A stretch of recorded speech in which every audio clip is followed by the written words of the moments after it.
Everyone, this is Sudhir and welcome to our YouTube channel.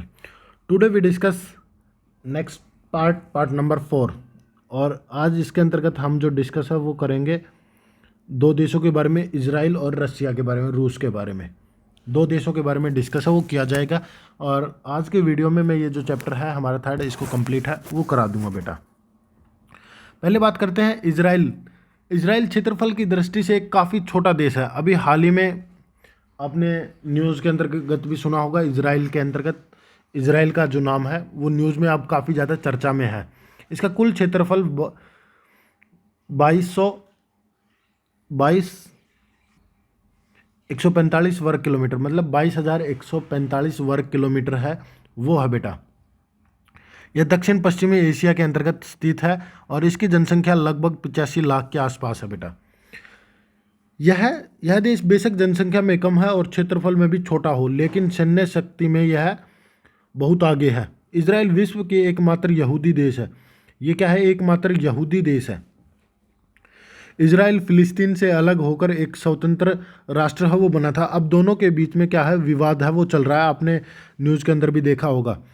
Bharat में लगभग 6200 यहूदी लोग हैं वो रहते हैं। इजराइल की भाषा हिब्रू है।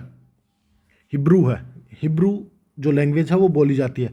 अब बात करते हैं इसकी जो सबसे मजबूत जो चीज़ है वो है इसकी सैन्य व्यवस्था।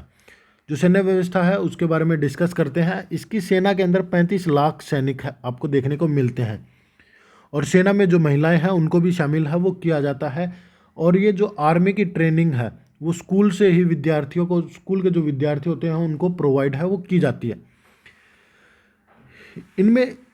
इनमें लड़कों को कम से कम 3 साल और लड़कियों को 2 साल सेना में काम करना अनिवार्य है। यहाँ का जो कोई भी नागरिक होगा वो सेना में काम करना उसके लिए काफ़ी ज़्यादा अनिवार्य होगा। सेना प्रौद्योगिकी इजराइल बहुत आगे है। सेना जो प्रौद्योगिकी है टेक्नोलॉजी के मामले में सेना में, तो वो इजराइल काफ़ी ज़्यादा आगे है। इजराइल में आधुनिक हथियार हैं वो बनाए जाते हैं। तो जब टेक्नोलॉजी है वो काफ़ी ज़्यादा है तो यहाँ पे आपको हथियार है भी वो भी काफ़ी ज़्यादा है वो देखने को मिलेंगे। इजराइल इन हथियारों का निर्यात भी करता है और जिससे अपनी अर्थव्यवस्था को और भी मजबूत है वो करने का जो कार्य है वो कर रहा है। यह देश 21वीं शताब्दी में विज्ञान और प्रौद्योगिकी, रक्षा, नवविचार तथा बुद्धि मामले में दुनिया में सबसे महत्वपूर्ण है। मतलब विज्ञान के मामले, साइंस के मामले में, टेक्नोलॉजी, सिक्योरिटी और नए नए जो थॉट्स हैं या फिर मेंटली, ये जो देश है वो काफ़ी ज़्यादा विश्व में काफ़ी ज़्यादा एक इम्पोर्टेंट रोल है वो अदा करता है। यदि मैं यहाँ पे रूस की यदि और बात करता हूँ, रूस क्या है, 15 गणराज्यों को मिलाकर सोवियत संघ बना था।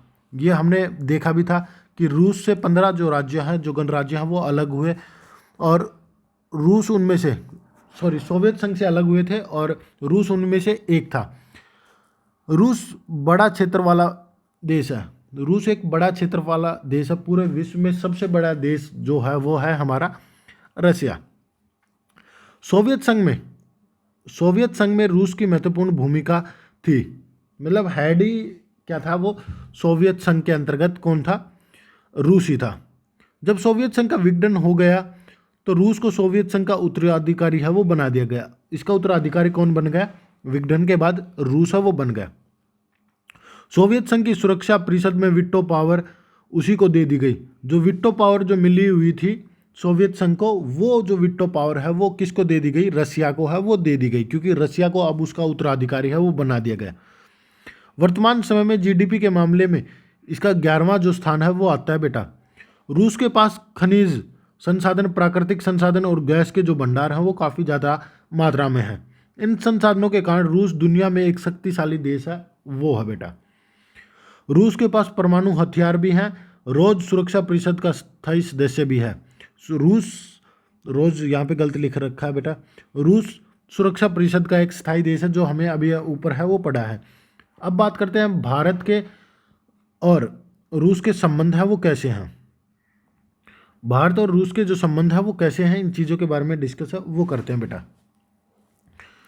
भारत और रूस के संबंध हमेशा से मधुर रहे हैं, अच्छे रहे हैं। भारत सोवियत संघ तथा रूस से हथियार खरीदता है। भारत पहले भी खरीदता था और अब भी जो हथियार है वो खरीदता है रसिया से। भारत और रूस दोनों दोनों कई कई बार, ठीक है ना, कई बार इन्होंने ध्रुवीय विश्व सपना बहुत ध्रुवीय विश्व का है कि इनका जो सपना है वो क्या है कि जो ध्रुवीय जो विश्व है वो बनाना, बहुत बहुत ध्रुवीय, एक ध्रुवीय नहीं, बहुत ध्रुवीय बनाने का सपना है। बहुत ध्रुवीय विश्व का सपना है भारत का और रूस का। रूस ने हम सदैव या हमेशा भारत की जो सहायता है वो की है। दोनों देश चाहते हैं कि अंतर्राष्ट्रीय संघर्षों का, जो अंतर्राष्ट्रीय जो मामले हैं, जो संघर्ष हो रहे हैं, उनका समाधान बातचीत के द्वारा निकाला जाए। 2001 के भारत रूप समझौते ने दोनों देशों के बीच 80 द्विपक्षीय समझौते हुए। 2001 में दोनों देशों के बीच में 80 द्विपक्षीय जो समझौते हुए। भारत तेल का आयातक देश है। भारत क्या करता है, तेल को बड़ी मात्रा में खरीदता है और संकट की घड़ी में रूस ही भारत को तेल देकर भारत की सहायता है वो करता है। क्योंकि भारत में क्या है, ऑयल है वो नहीं मिलता, तेल है वो नहीं मिलता, और जब संकट की घड़ी होती है तो रसिया ही हमारे देश की सहायता है वो करता है। रूस ने भारत के पराक्रमिक योजना तथा आंतरिक उद्योग में सहायता है वो की है। जो परमाणिक योजना है और जो अंतरिक्ष उद्योग है, इनमें किसने सहायता की है, हमारी रशिया ने है वो सहायता है वो की है बेटा। तो बस आज की क्लास में इतना ही था। तो आपको वीडियो अच्छी लगी हो तो लाइक करें, शेयर करें और चैनल को सब्सक्राइब जरूर कर लीजिए ऐसी ही वीडियो देखने के लिए। Thank you and thank you very much.